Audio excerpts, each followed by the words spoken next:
luka yang tak terlupakan. Malam itu, aroma masakan khas Jawa memenuhi ruang makan rumah Bu Sari.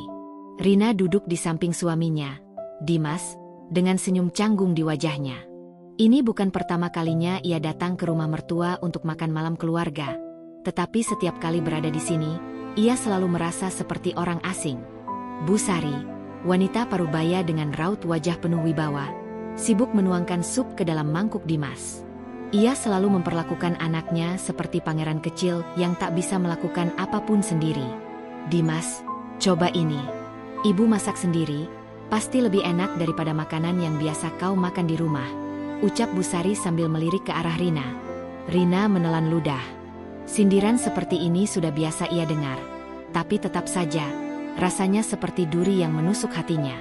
Terima kasih, Bu, jawab Dimas tanpa menyadari ketegangan di udara. Suasana mulai terasa semakin berat ketika Bu Sari meletakkan sendoknya dan menatap tajam ke arah Rina. Jadi, Rina, apa kabarmu? Masih sibuk di rumah saja atau sudah mulai mencari pekerjaan? Tanyanya dengan nada dingin. Rina tersenyum tipis. Saya masih di rumah, Bu. Mengurus Dimas dan pekerjaan rumah. Bu Sari menghela napas panjang, lalu menggelengkan kepalanya. Astaga, Rina, kau ini sudah menikah bertahun-tahun, tapi masih juga tidak bisa mandiri. Dimas bekerja keras mencari uang, sementara kau hanya tinggal di rumah tanpa melakukan apa-apa. Kau pikir kau ini siapa? Putri Raja. Rina menundukkan kepala, menggenggam erat ujung roknya di bawah meja. Saya memang tidak bekerja kantoran, Bu, tapi apa? Potong Bu Sari. Jangan bilang kau berpikir menjadi ibu rumah tangga itu sudah cukup. Dimas butuh istri yang bisa membantunya, bukan beban. Kau tahu?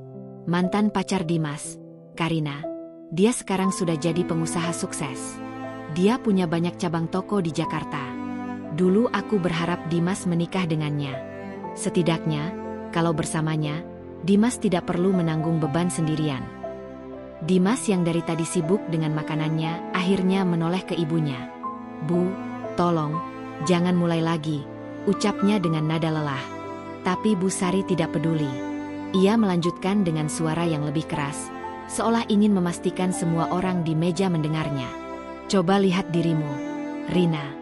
Kau datang dari keluarga miskin, tidak punya modal apa-apa selain wajah cantik. Apa kau pikir hanya dengan itu kau bisa membuat Dimas bahagia? Kau hanya menumpang hidup dengan kekayaan anakku. Rina merasakan darahnya mendidih. Jantungnya berdegup kencang, seakan ada bara api yang berkobar di dalam dadanya. Selama ini ia selalu berusaha bersabar. Ia pikir, jika ia cukup baik, cukup sopan, cukup pengertian, Bu Sari pada akhirnya akan menerimanya. Tapi ternyata tidak. Ia menoleh ke Dimas, berharap suaminya akan membela. Tapi Dimas hanya duduk diam, wajahnya tegang, seolah tidak ingin memperkeruh suasana. Dan saat itulah, Rina menyadari sesuatu. Selama ini, ia telah menjadi sosok yang lemah. Ia sudah cukup dihina, sudah cukup diremehkan. Jika Bu Sari menganggapnya rendah, maka ia akan membuktikan bahwa dirinya lebih dari sekadar beban. Dengan tenang, Rina meletakkan sendoknya dan menatap langsung ke mata mertuanya. Terima kasih, Bu, katanya. Suaranya terdengar datar. Terima kasih sudah mengingatkan saya bahwa saya belum cukup baik. Tapi saya janji, suatu hari nanti, saya akan membuktikan bahwa saya bukan hanya sekadar menumpang hidup. Bu Sari terkekeh sinis. Oh, dan bagaimana kau akan melakukannya? Tanpa modal? Tanpa keahlian? Kau pikir kau bisa sukses hanya dengan mimpi? Rina hanya tersenyum tipis. Kita lihat saja nanti, Bu. Tanpa berkata apa-apa lagi, ia bangkit dari kursinya dan berjalan keluar dari ruang makan. Dimas segera mengejarnya, meninggalkan Bu Sari yang masih duduk dengan ekspresi bingung bercampur kesal. Di dalam mobil, Dimas menatap Rina dengan khawatir. Sayang, jangan terlalu dipikirkan, ya. Ibu memang seperti itu. Rina hanya diam, matanya menatap lurus ke depan. Di dalam pikirannya, roda sudah mulai berputar. Jika selama ini ia hanya bertahan dalam kesabaran, maka mulai sekarang, ia akan bergerak. Ia akan menjadi seseorang yang tidak bisa diremehkan lagi. Malam itu, Rina tidak tidur. Ia menghabiskan waktu di depan laptop, mencari tahu segalanya tentang bisnis online. Jika ia harus memulai dari nol, maka ia akan melakukannya. Jika ia harus bekerja lebih keras dari siapapun, ia tidak akan mengeluh. Karena kali ini, ia tidak hanya ingin sukses. Ia ingin membungkam mulut mertuanya. Tekad dalam diam. Malam terasa panjang bagi Rina. Di dalam kamar, ia duduk di depan laptop dengan mata yang masih dipenuhi amarah. Kata-kata Bu Sari terus terngiang di kepalanya. Kau hanya menumpang hidup dengan kekayaan anakku. Tangan Rina mengepal. Matanya menatap layar kosong di hadapannya. Sudah terlalu lama ia hanya bertahan dan membiarkan dirinya diperlakukan seperti ini. Jika selama ini ia diam, bukan berarti ia lemah. Ia hanya menunggu waktu yang tepat. Dan malam ini, ia memutuskan untuk bertindak. Rina mulai mencari informasi tentang bisnis online. Ia membaca artikel tentang orang-orang yang memulai usaha dari nol, mempelajari strategi pemasaran digital, dan mencari tahu produk apa yang sedang tren. Matanya terpaku pada kisah seorang ibu rumah tangga yang berhasil mengembangkan bisnis skincare dan meraup miliaran rupiah. Kalau dia bisa, kenapa aku tidak? Pikirnya. Jam di dinding sudah menunjukkan pukul 3 pagi, tetapi Rina tidak merasa mengantuk. Semangatnya mengalahkan rasa lelah. Di sebelahnya, Dimas tertidur pulas, tidak menyadari istrinya sedang menyusun rencana besar. Esok paginya, Rina memulai langkah pertamanya. Pagi itu, di meja makan, Rina tampak sibuk dengan ponselnya. Dimas menatapnya dengan heran. Kamu kenapa sih dari tadi fokus banget sama HP? Tanyanya sambil menuangkan kopi. Rina tersenyum kecil. Aku lagi cari-cari ide bisnis, jawabnya santai. Dimas mengangkat alis. Bisnis? Kamu mau jualan apa? Rina berpikir sejenak. Ia belum ingin memberitahu Dimas secara detail sebelum ia benar-benar yakin dengan rencananya. Aku masih riset. Aku cuma ingin mencoba sesuatu yang baru, katanya. Dimas menatapnya sejenak, lalu mengangguk. Ya sudah, kalau itu bisa bikin kamu senang, aku dukung. Rina tersenyum, tetapi dalam hatinya, ia tahu ini bukan sekadar mencoba sesuatu yang baru. Ini adalah pertarungan harga diri. Hari-hari berikutnya, Rina mulai serius belajar bisnis online. Ia bergabung dengan berbagai komunitas wirausaha di media sosial, menonton video tutorial, dan membaca e-book tentang strategi pemasaran digital. Ia mulai memahami konsep dropshipping, reseller, hingga cara menarik perhatian pelanggan dengan iklan online. Di sore hari, saat Dimas sedang bekerja, Rina duduk di ruang tamu dengan laptopnya, mencoba mencari supplier produk yang bisa dijual. Akhirnya, ia memutuskan untuk fokus menjual produk skincare dan fashion wanita. Dua bidang yang sedang booming dan banyak diminati. Tetapi ada satu masalah, modal. Ia tidak mungkin meminta uang dari Dimas. Jika ia ingin membuktikan dirinya, ia harus memulai semuanya sendiri. Setelah berpikir panjang, ia akhirnya memutuskan untuk menjual sebagian perhiasan yang ia miliki, hadiah pernikahan dari orang tuanya. Ini bukan pengorbanan. Ini investasi, gumamnya saat menyerahkan gelang emasnya kepada pegawai toko emas. Dengan uang yang ia dapatkan, Rina langsung memesan stok pertama produknya dan mulai membangun akun bisnisnya di media sosial. Langkah pertama sudah dimulai. Sekarang, waktunya bertarung. Minggu pertama, tak ada satupun produk yang terjual. Rina mulai merasa gelisah. Ia sudah mengunggah foto-foto produk, membuat deskripsi yang menarik, tetapi pesanan belum juga datang. Ia mengingat kembali semua hinaan Bu Sari. Kau pikir kau bisa sukses hanya dengan mimpi? Tidak. Ia tidak akan menyerah.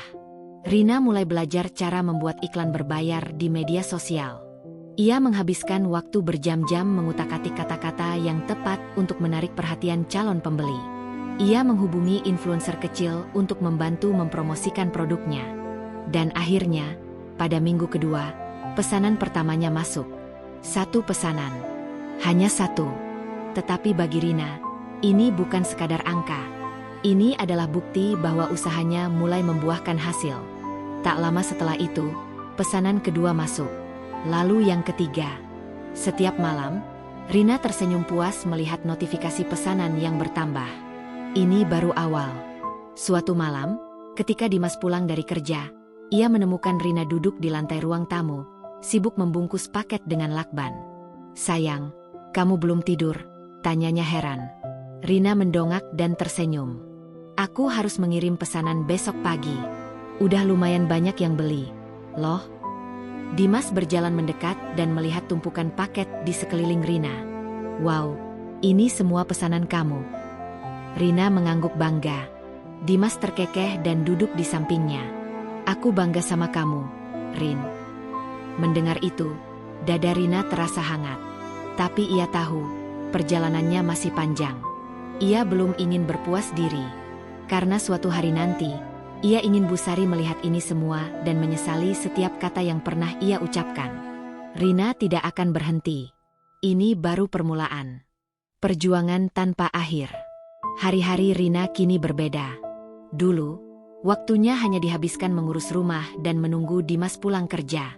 Sekarang, setiap pagi, ia terbangun dengan semangat baru, mengecek notifikasi pesanan, membalas chat pelanggan, dan mengatur strategi pemasaran. Bisnisnya perlahan mulai berkembang. Setiap hari ada pesanan masuk, jumlahnya terus bertambah. Awalnya hanya 1 atau 2, lalu menjadi puluhan.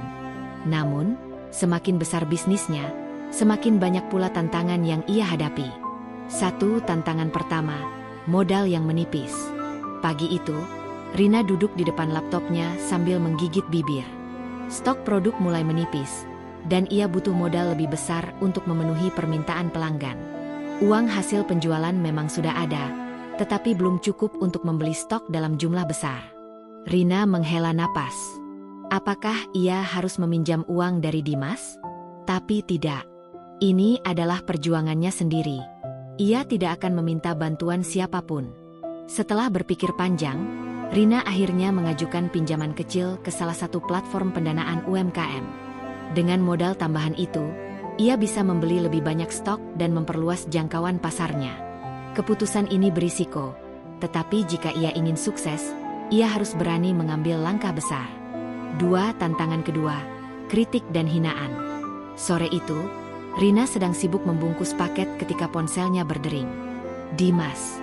"Halo, sayang." "Rin, ibu mau ke rumah malam ini," kata Dimas di seberang telepon. Jantung Rina berdegup. Ia tahu, jika Bu Sari datang, pasti ada omongan yang tidak enak didengar. Benar saja. Malam itu, Bu Sari duduk di sofa dengan ekspresi tidak senang. Ia melihat ke sekeliling ruang tamu, di mana tumpukan paket masih berserakan. "Apa ini?" tanyanya ketus.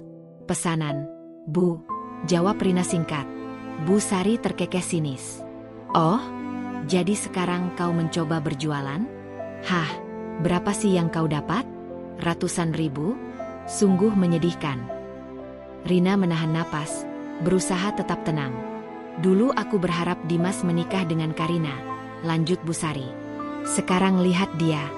Bisnisnya sukses, punya butik di mana-mana. Sementara kau masih sibuk dengan paket-paket kecil ini. Sampah." Dimas yang duduk di sampingnya mulai tidak nyaman. "Bu, sudahlah." Rina berusaha, "Setidaknya hargai itu." Bu Sari mendengus. "Percuma. Gadis miskin tetap gadis miskin. Tak peduli seberapa keras kau berusaha, kau tidak akan pernah bisa menyamai orang-orang yang lahir dari keluarga berada." Kata-kata itu menampar Rina lebih keras dari sebelumnya. Tapi kali ini, ia tidak akan menangis. Tidak akan merasa kecil. Ia menatap mata Bu Sari dengan penuh tekad. "Kita lihat saja nanti, Bu."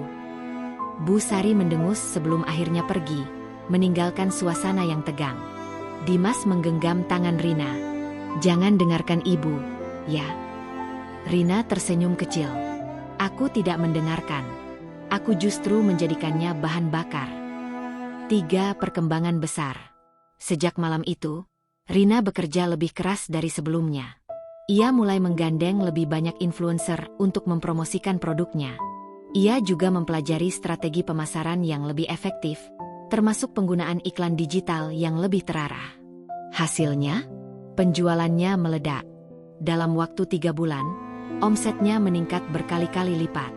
Dari hanya puluhan pesanan per hari, kini ratusan paket harus dikirim setiap hari. Ia bahkan harus mempekerjakan beberapa orang untuk membantunya. Suatu hari, Dimas pulang kerja dan melihat Rina sibuk dengan tim kecilnya di ruang tamu yang sudah berubah menjadi gudang mini. "Gila, sayang, ini semua pesanan kamu?" tanya Dimas takjub. Rina tertawa kecil. "Ya, aku pikir sebentar lagi kita harus cari tempat yang lebih besar." Dimas menarik napas dalam.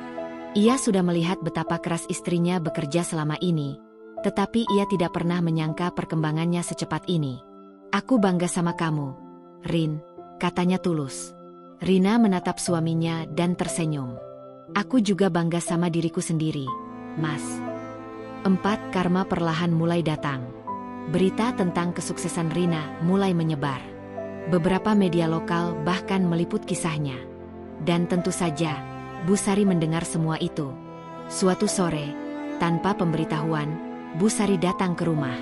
Kali ini, ekspresinya tidak sinis seperti sebelumnya. Ada keterkejutan, bahkan mungkin sedikit ketakutan, di matanya. Ia menatap sekeliling ruang tamu yang kini dipenuhi rak-rak produk dan karyawan yang sibuk bekerja. "Rina, ini semua usahamu?" tanyanya dengan suara lebih pelan dari biasanya. Rina tersenyum tipis. "Iya, Bu. Ini sampah yang Ibu bicarakan dulu." Bu Sari terdiam, tidak bisa berkata apa-apa. Dalam hatinya, Rina tahu ini baru permulaan. Dan ia tidak akan berhenti sampai Bu Sari benar-benar menelan semua hinaannya sendiri. Kemenangan pertama. Bu Sari duduk di sofa ruang tamu dengan wajah yang sulit dibaca. Matanya menelusuri setiap sudut ruangan yang kini berubah menjadi markas bisnis Rina, rak-rak penuh produk, meja kerja dengan laptop dan printer, serta beberapa karyawan yang sibuk membungkus paket. Tak ada lagi tumpukan pakaian atau pajangan yang tidak berguna. Ruangan ini kini adalah bukti nyata bahwa Rina telah menjadi seseorang yang berbeda. Rina, yang berdiri dengan tenang di depan Bu Sari, menyilangkan tangan di dadanya. "Bu, ada yang bisa saya bantu?" tanyanya dengan nada datar. Bu Sari terdiam sejenak sebelum akhirnya menatap Rina dengan ekspresi canggung. "Jadi, bisnis ini benar-benar milikmu?" Rina mengangguk. "Ya, Bu. Semua ini hasil kerja keras saya. Dulu, Ibu bilang saya hanya menumpang hidup dengan Dimas. Sekarang, saya bisa membuktikan bahwa saya juga bisa berdiri sendiri." Bu Sari tampak gelisah. Ia mengalihkan pandangannya, tidak siap menghadapi kenyataan bahwa wanita yang dulu ia hina sebagai beban, kini telah menjadi seseorang yang sukses. Dimas, yang sejak tadi memperhatikan, akhirnya angkat bicara. "Bu, harusnya Ibu bangga sama Rina. Dia membangun ini semua dari nol, tanpa bantuan siapapun," ucapnya dengan bangga. Bu Sari menghela napas panjang, lalu tersenyum tipis, senyum yang dipaksakan. "Ya, tentu. Ibu hanya tidak menyangka. Siapa sangka gadis desa sepertimu bisa." Kalimatnya menggantung, seolah ia sendiri masih sulit menerima kenyataan ini. Rina menang. Bukan hanya secara materi, tetapi juga secara mental. Untuk pertama kalinya, ia melihat Bu Sari tidak mampu berkata-kata untuk merendahkannya. Namun, kemenangan ini baru permulaan. Satu keputusan besar. Beberapa hari setelah pertemuan itu, bisnis Rina semakin berkembang pesat. Pesanan terus berdatangan, bahkan ia mulai mempertimbangkan untuk membuka toko fisik. Tapi ada satu masalah, rumah mereka tidak lagi cukup untuk menampung semua stok dan operasional bisnis. Rina dan Dimas akhirnya duduk bersama untuk membahas masa depan bisnis ini. "Mas, aku berpikir untuk menyewa ruko. Bisnis ini sudah terlalu besar untuk tetap dikelola dari rumah," ujar Rina sambil menunjukkan laporan keuangan di laptopnya. Dimas mengangguk. "Aku setuju. Omset kamu sudah gila-gilaan sekarang. Aku sendiri nggak nyangka bisnis ini bisa tumbuh secepat ini." Rina tersenyum penuh semangat. "Aku ingin membuka toko utama di pusat kota. Aku ingin membuktikan ke semua orang, terutama ke Ibu, bahwa aku lebih dari yang mereka kira." Dimas menggenggam tangan Rina. "Aku selalu percaya kamu bisa, sayang. Kita cari ruko yang bagus, ya." Dua karma yang datang tanpa diduga. Di tengah euforia kesuksesannya, sebuah kabar mengejutkan datang. Bu Sari jatuh sakit. Dimas menerima telepon dari saudara perempuannya yang memberitahu bahwa Bu Sari mengalami stroke ringan akibat tekanan darah tinggi. Mereka segera bergegas ke rumah sakit. Saat melihat ibunya terbaring lemah di ranjang, Dimas langsung merasa sedih. "Bu," panggilnya pelan. Bu Sari membuka matanya, lalu menatap Dimas dan Rina yang berdiri di samping tempat tidurnya. Wajahnya terlihat jauh berbeda dari biasanya, tidak lagi penuh dengan keangkuhan, tetapi justru penuh kelemahan dan ketakutan. "Dokter bilang kondisi ibu cukup serius," ujar Dimas dengan nada khawatir. "Ibu harus banyak istirahat dan menjalani terapi." Bu Sari hanya diam, lalu tiba-tiba matanya beralih ke Rina. Ada sesuatu dalam tatapannya yang berbeda. Apakah itu rasa malu, penyesalan, atau justru ketakutan bahwa ia kini bergantung pada menantu yang dulu selalu ia hina? Rina tidak berkata apa-apa. Ia hanya menatap Bu Sari dengan ekspresi datar. Tidak ada rasa simpati yang berlebihan. Ia masih ingat setiap kata yang pernah diucapkan wanita ini kepadanya. 3. Balas dendam halus.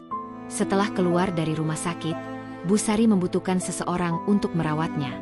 Dimas awalnya ingin membawa ibunya tinggal bersama mereka, tetapi sebelum ia bisa mengusulkan hal itu, Rina lebih dulu angkat bicara. "Mas, aku tidak bisa merawat ibu," ucapnya tegas. Dimas menoleh, terkejut. "Kenapa?" Rina menatap suaminya dalam-dalam. "Aku punya bisnis yang harus kuurus. Aku tidak punya waktu untuk mengurus orang yang dulu selalu merendahkanku." Dimas terdiam. Ia tahu, di balik kata-kata Rina, ada luka yang belum sepenuhnya sembuh. "Tapi dia tetap ibuku, Rin," ucap Dimas pelan. Rina menghela napas. "Aku tahu.